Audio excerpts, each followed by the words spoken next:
बिस्मिल्लाहिर्रहमानिर्रहीम अस्सलामु अलैकुम वरहमतुल्लाहि वबरकातुहू। अल्हम्दुलिल्लाह आज का लेसन हमारा इंशाअल्लाह ताला जॉइनिंग ऑफ लेटर का लास्ट पार्ट है। और चूँकि पिछले लेसन में कुछ हरूफ बाकी थे तो इस लेसन में उसको वो मुकम्मल किया गया है। अगर आप इस लेसन से या पिछले तमाम लेसन से कुछ ना कुछ सीख रहे हैं और आपको इससे फ़ायदा हो रहा है तो वीडियोज़ को लाइक कमेंट और शेयर करना मत भूलिए।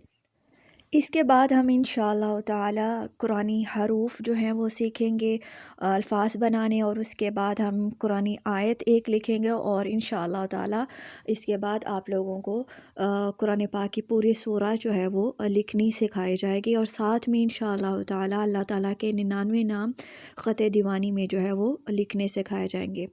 और लास्ट पे जो हमारा इस कोर्स का प्रोजेक्ट होगा वो पेंटिंग का वर्क होगा।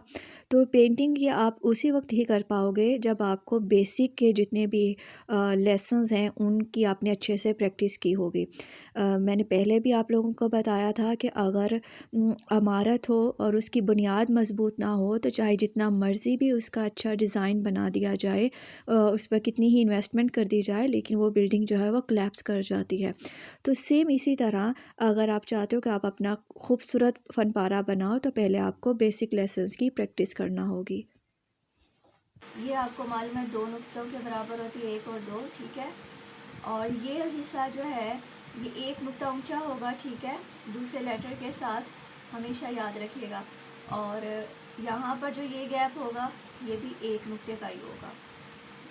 और मीन की आपको लेंथ का मालूम है, आपने उतनी ही लेंथ की ये मीन ड्रा करनी है। फॉद की डिफरेंट शेप्स, ठीक है, सेंटर में, शुरू में, आखिर में किस तरह से होगी। अगर शुरू में आती है तो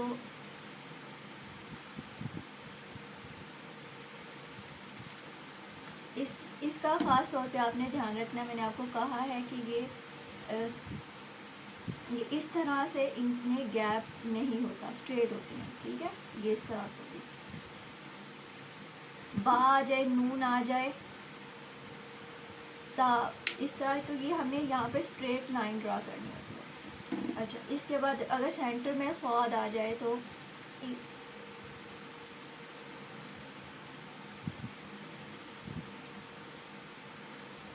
ये इसके साथ मिलाएंगे, ठीक है।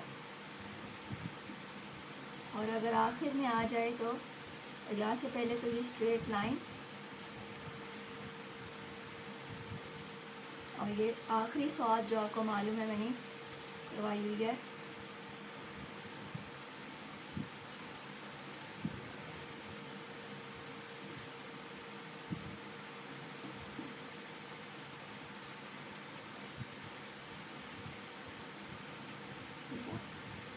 हमेशा 2 नुकात के बराबर होती है, ठीक है, 1 और 2।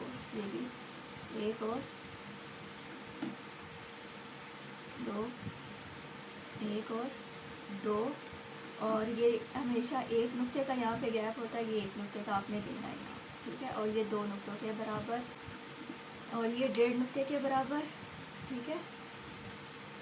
और ये आपको लेंथ बताई हुई है कि कात ऊंची होती है, 1, 2 और 11। ये हो गई फौद की शेप्स तीनों। अब है काफ की और भी शेप्स आ जाती हैं, जैसे काफ अली का लिखना हो तो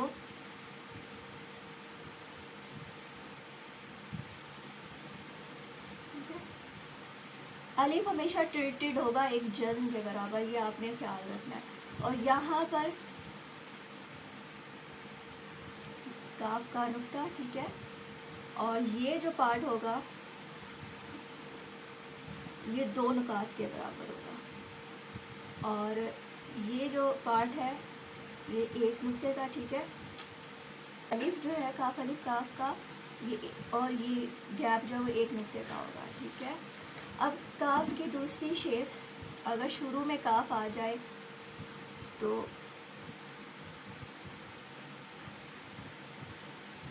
ये सेंटर में आ जाए तो ये भी बनाया जा सकता है, यही शेप।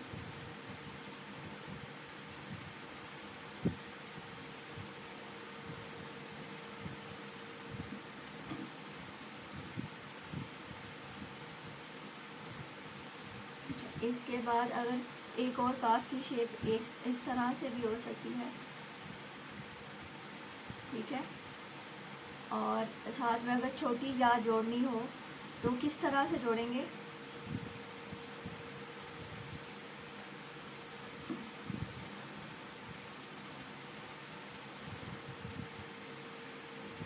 अब तीनों के जो है वो यहाँ पे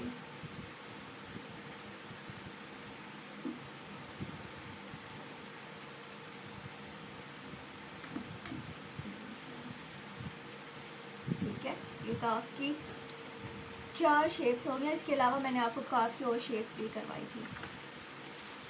अब अगर काफ को हमने बड़ी या से जोड़ना हो तो क्या शेप होगी?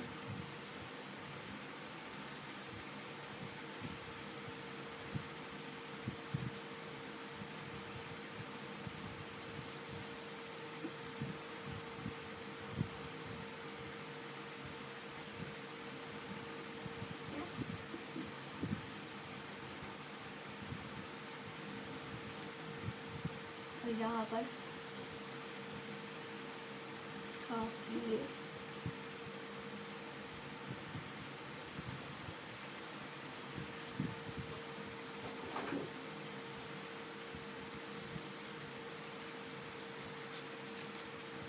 अच्छा, नून अगर आ जाए तो नून की शेप बिल्कुल शुरू में और दरमियान में जो है वो बा ता की तरह ही होगी जो मैंने आपको बताई है। जैसे फॉर एग्ज़ाम्पल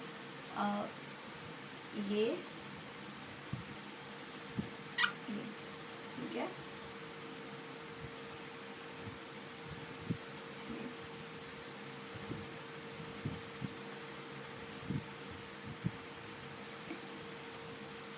ये नून हो गया, ठीक है, ये बा हो गया। और ये आपको मालूम है कि अलिफ की लेंथ जो है 3 नुकात के बराबर होती है।